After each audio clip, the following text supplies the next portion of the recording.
Hello friends, आज की video में हम लोग सीखेंगे आइटम परचेजिंग शीट कैसे बनाते हैं एमएस एक्सेल पे।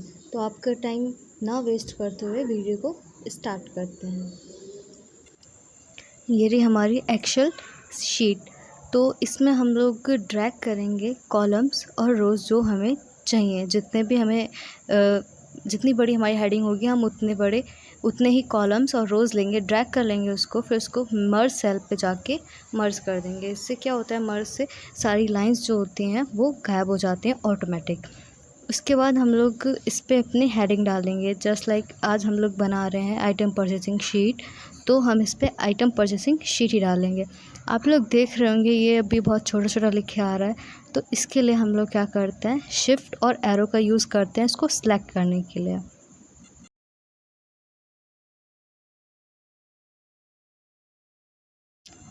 हम अपने टेक्स्ट को शिफ्ट और एरो से सिलेक्ट कर लेंगे।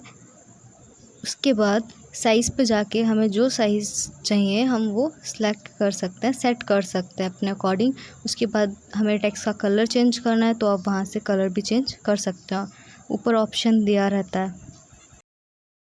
अब हम लोग बात करते हैं एसआर नंबर की। तो किसी भी लिस्ट को बनाने के लिए एसआर नंबर मेन होता है, क्योंकि अगर हमें पता करना है, सिंपली हमें अगर लिस्ट को देखे पता करना है तो हम लोग कैसे पता करते हैं इतने स्टूडेंट का नेम है। सिंपली हम लोग ऐसा नंबर देखते हैं कि 15 अगर ऐसा नंबर है तो 15 स्टूडेंट के ही नेम होंगे। सिंपली वही हम काम यहाँ पे करते हैं, ऐसा नंबर लिखते हैं जिससे हमें पता चलता है हमारे पास इतने एटम्स हैं इस लिस्ट में। Second, name of atoms. तो आप देख रहे हैं कि नेम ऑफ़ एटम्स हमारा कॉलम से बाहर जा रहा है, तो सिंपली हमें इसमें कोई टेंशन वाली बात नहीं है। सिंपल एक सेल को सेलेक्ट करके ऊपर ड्रैग कर देंगे तो उसका साइज़ जो है इंक्रीज़ हो जाएगा कॉलम का। फिर हम थर्ड कॉलम बनाते हैं।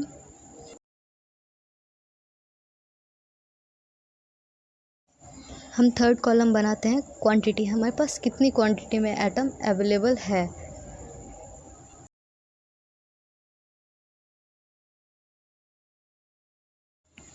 सेम फोर्थ कॉलम होता है रेट। जैसे हम लोग एज्यूम करते हैं हमारे पास माउस हमें सेल करना है, तो हमें पता होना चाहिए इसका कितना अमाउंट होगा, कितना रेट है इस माउस का। देन हम लोग भरते हैं अमाउंट हम लोग इसको निकालना पड़ता है, अमाउंट कभी भी दिया नहीं होता है। उसके बाद आता है डिस्काउंट, जो कंपनी सेलर को डिस्काउंट देती है, उस एटम पे कितना डिस्काउंट लग के आ रहा है कंपनी से वो। एंड यहाँ पे आता है डिस्काउंट अमाउंट का ऑप्शन इसलिए होता है क्योंकि हम लोग जो शॉपकीपर्स होते हैं वो जो डिस्काउंट हमें लगा के देते हैं। Then last column is total amount. यहाँ पे हम लोग अपने पूरे अमाउंट, पूरी शीट का टोटल करते हैं। अगेन, अगर आपका टेक्स्ट बाहर जा रहा है आपकी कॉलम से तो आप सिंपली उस कॉलम को, कोई भी कॉलम चूज़ करके उसी रो का, और आप ऊपर से ड्रैग कर सकते हैं। देन उसके बाद हम लोग ऐसा नंबर फिल करते हैं। जो भी हमारे पास जितने भी एटम्स होंगे हम उतने ही ऐसा नंबर लिखेंगे। जैसे हमारे पास अगर 8 है, 9 है, देन हम उतने ही लिखेंगे। उसके बाद हम लोग लिखते हैं नेम ऑफ़ एटम्स। हमारे पास क्या क्या एटम है उनके नेम्स। जैसे मैं तो आपके लिए बता रही हूँ, तो कोई भी एटम हम लोग ले सकते हैं। जैसे माउस हो गया, प्रोसेसर हो गया, कीबोर्ड, ऐसे कितने भी हम लोग ले सकते हैं। आप अपने अकॉर्डिंग कोई भी एटम आपके पास, आपको जिस एटम की शीट बनानी है। जैसे कुछ लोग शॉप का वर्क करते हैं तो वो लोग सिंपली वहाँ पे अपने शॉप का ही, जो भी शॉप है, जैसे कि इलेक्ट्रॉनिक्स की है तो वो इलेक्ट्रॉनिक्स का ही इसमें सारे एटम्स फिल करेंगे। अगर किसी की कोई अदर शॉप है तो वो अदर शॉप का इसमें फिल करेगा।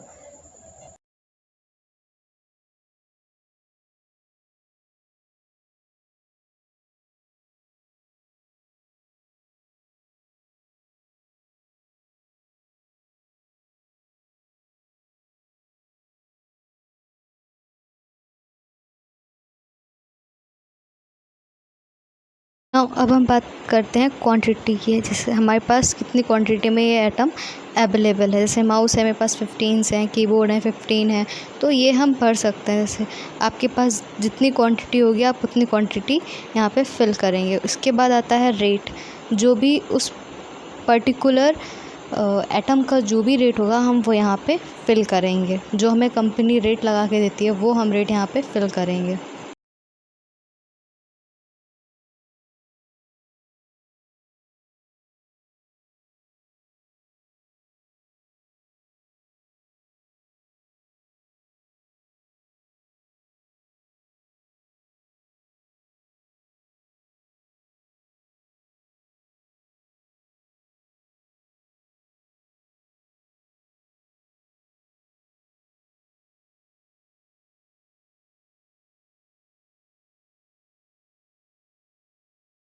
ना अब हम बात करते हैं डिस्काउंट। यहाँ पे हम वो डिस्काउंट फिल करेंगे जो हमें कंपनी हमारे आइटम पे लगा के दे रही है। जैसे हम कोई माउस ख़रीद रहे हैं तो हमें उस माउस पे कंपनी से हमें डिस्काउंट मिला है 9%, तो वही डिस्काउंट हम यहाँ पे फिल करेंगे। नाउ अब हम बात करते हैं अमाउंट की। तो आप ये याद रखिए कि अमाउंट हमारा ई ब्लॉक में है, तो इसका फॉर्मूला होगा ई इक्वल टू प्रोडक्ट। कभी भी इक्वल टू लगाना ना भूलिएगा किसी भी फॉर्मूले में। Equal to product open bracket C7 divide by D7 bracket close. यहाँ पे हम लोग यहाँ पे ड्रैग कर रहे हैं क्योंकि हमारे सारे जो क्वांटिटी है एटम की वो सेम है, इसीलिए हमने उसको सिंपली ड्रैग कर लिया अपना काम आसान करने के लिए। अब हम बात करते हैं डिस्काउंट अमाउंट की। जैसे हमने पहले अमाउंट का फॉर्मूला लगा के अमाउंट निकाला था, सेम वही हम यहाँ पे करने वाले हैं। यहाँ हमारा जी ब्लॉक में अमाउंट डिस्काउंट अमाउंट है, इसीलिए हम लिखेंगे जी इक्वल टू, बट हम इसमें शीट पे जी कहीं शो नहीं करेंगे। हम यहाँ पे लिखेंगे simply equal to average ABG open bracket 9/100 into E7 bracket close. यहाँ पे हमने 9 इसीलिए लिया क्योंकि हमारा जो फर्स्ट जिस आइटम का हम लोग डिस्काउंट अमाउंट निकाल रहे हैं वो उस पर डिस्काउंट जो है 9% है, इसीलिए। और ई है क्योंकि अमाउंट जो है हमारा ई ब्लॉक में, इसीलिए हमने वहाँ पे ई लिया है। और 7 हमारी कॉलम है, 7th कॉलम का हम लोग निकाल रहे हैं अमाउंट, तो इसीलिए हम लोग E7 भरेंगे। आप जिस भी कॉलम पे वर्क कर रहे हैं, जैसे आप 10 पे कर रहे हैं, 36 पे कर रहे हैं, तो आप E36 ही वहाँ पे लिखेंगे सिंपली। और अगर आप लोगों का जैसे मैंने फ़र्स्ट आइटम लिया था 9, क्योंकि उसका जो अमाउंट डिस्काउंट था उस पर 9% था, इसीलिए। अगर आपका जो भी जैसे कि आपने एक प्रोसेसर ख़रीदा है, उस पर आपको 10% की छूट मिल रही है, डिस्काउंट है, 10% मिल रहा है, तो आप वहाँ पे 10/100 लिखेंगे। 10 डिवाइड बाई 100 मल्टीप्लाई ई। तो ज़रूरी नहीं आप ई भरें, आपका जैसे मैंने, बट मेरा इसमें ई है बिकॉज मैंने यहाँ पे अमाउंट ई सेक्शन में भर रखा है। आपका अगर जी में है तो आप वहाँ पे जी लिखेंगे, G38 G49 जो भी है आपका।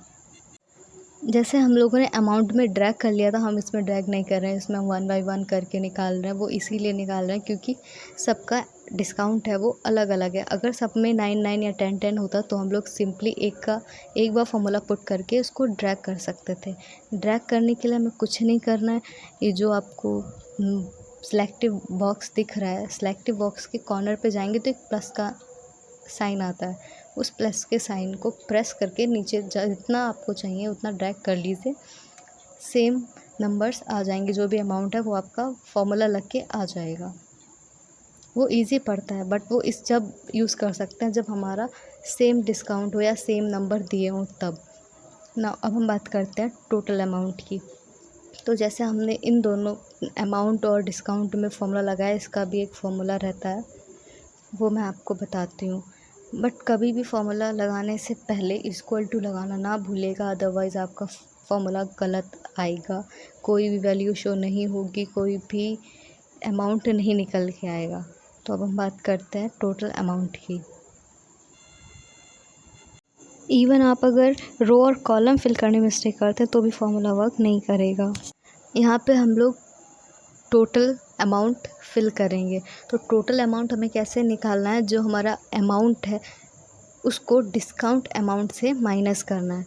तो इसके लिए फॉर्मूला होगा equal to EBG open bracket E7 minus G7 E, जैसे कि मैंने बताया अमाउंट माइनस डिस्काउंट अमाउंट, तो अमाउंट हमारा ई ब्लॉक में इसीलिए हमने E7 लिया और जी हमारा डिस्काउंट अमाउंट में इसीलिए हमने G7 लिया है। और जो 7 की मैं बात कर रही हूँ तो 7 जो है वो हमारा कॉलम है, जिस कॉलम में हमारा एटम रखा है हम वही कॉलम यहाँ पे लिखेंगे। और जैसे सिंपली मैंने यहाँ पे ड्रैग करके दिखाया क्योंकि मेरे सारे जो भी डिस्काउंट निकाला है वो डिजिट जो हैं वो एकदम इक्वल हैं, इसीलिए हमने इसमें ड्रैग किया है। अब हम बात करते हैं, हमें जैसे कि इसका बैकग्राउंड चेंज करना है, बैकग्राउंड कलर चेंज करना है, तो जहाँ से हमने कलर फ़ॉन्ट का कलर चेंज किया था वहाँ पास में सिंपली उसके पास में ही जस्ट ऑप्शन दे रखा है। अब वहाँ से उसका सेलेक्ट करके उसका बैकग्राउंड भी चेंज कर सकते हैं, आपको जो भी पसंद है। अगर आपको सिंपल शीट अच्छी लगती है तो आप सिंपल रखिए, कोई टेंशन वाली बात नहीं है। बट अगर प्रेजेंटेशन हमें देनी होती है तो हम लोग कलरफुल बनाते ताकि प्रेजेंटेशन अट्रैक्टिव बने। हम लोग को जब कोई भी शीट अट्रैक्टिव दिखानी होती है तो हम लोग इस चीज़ का यूज़ करते हैं। अदरवाइज़ कोई कंपलसरी नहीं है कि आप बैकग्राउंड चेंज करें, बैकग्राउंड का कलर चेंज करें या फिर उसका जो टेक्स्ट है उसका कलर चेंज करें।